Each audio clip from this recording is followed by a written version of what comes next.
Halo semuanya, hari ini aku bakalan sharing gimana cara buang air besar dengan cepat dan nyaman, terutama buat kamu yang sudah mulai sembelit atau sampai buang air besarnya berdarah. Ingat, aku bukan dokter, aku cuma sharing karena beberapa tahun yang lalu aku juga kayak gitu banget dan rasanya sedih banget sampai nggak ada semangat buat hidup karena tiap mau pup itu pasti langsung kepikiran, langsung stres karena takut nggak bisa keluar. Aku pribadi sih nggak ada mengonsumsi obat-obatan apapun, jadi beneran caranya harus ngerubah gaya hidup dan gaya makan jadi lebih sehat.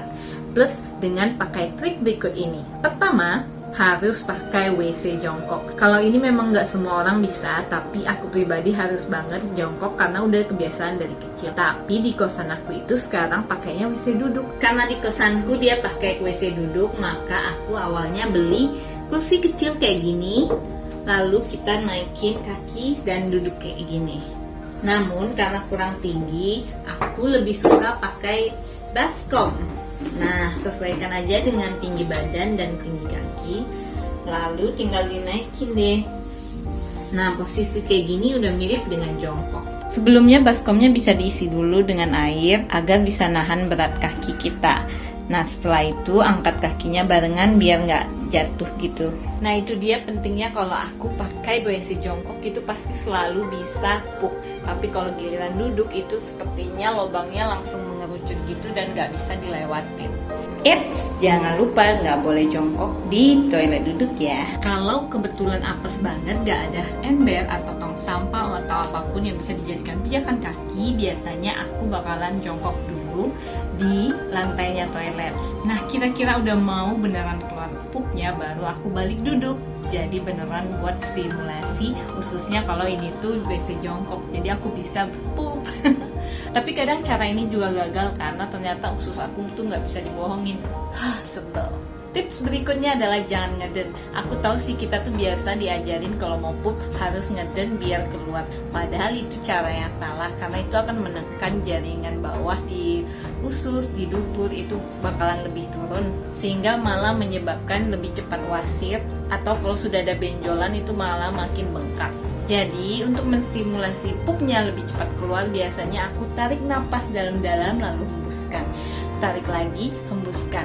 Kalau dipikir-pikir itu tuh sama gerakannya dengan ngeden, bedanya kita memberikan tekanan itu nggak secara terus-menerus sehingga tidak merusak jaringan di bawah.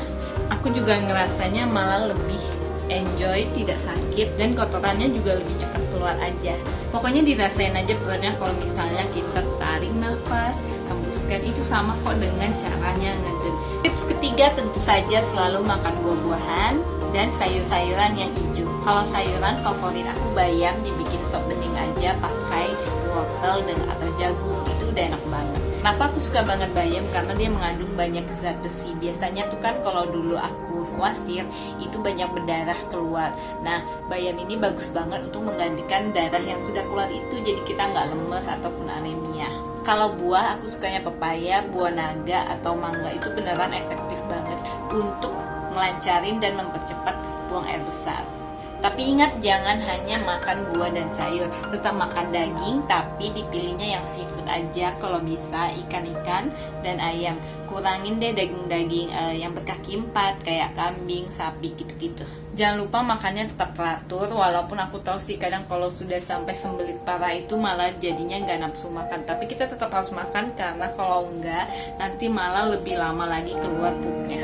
Tips berikutnya yang gak kalah penting adalah olahraga. Jadi tahun kemarin sejak pandemi itu aku ngerasain banget di kosan cuma berbahan, duduk dan tidak banyak bergerak sehingga aku sempat yang sembelit parah lagi. Lalu aku coba jogging pagi-pagi dan terasa bener hasilnya. Pokoknya kalau sudah jogging keringatan sampai banyak bergerak itu biasanya pupnya akan lebih lancar dan lebih frekuensinya lebih teratur gitu deh. Nah, sejak itu aku ngerutinin sih tiap hari minimal harus gerak setengah jam. Gak usah olahraga yang berat-berat, jogging aja atau loncat-loncat, yang penting berkeringat biar pergerakan ususnya lancar gitu. Buat yang kerja, kalau kebanyakan duduk tiap 2 jam gitu boleh deh misalnya bergerak, ambil air minum, naik turun tangga, itu biar kita nggak stuck. Lalu malamnya kalau bisa jangan langsung rebahan atau duduk, tapi stretching atau workout yang ringan-ringan aja kayak di kasur pun jadi. Tips yang terakhir adalah jangan stres, karena kalau makin stres biasanya kita akan lupa semua tips-tips yang aku kasih, yaitu jangan sampai ngeden, harus selalu tarik nafas, buang nafas dalam-dalam, makan yang sehat, banyak bergerak, dan tidur yang cukup. Jangan lupa minum air putih yang banyak juga ya. Kalau kalian punya tips yang lebih gokil, jangan lupa komen di sini ya. Atau kalau ada pengalaman atau pertanyaan, boleh share di bawah, nanti aku bantu jawab.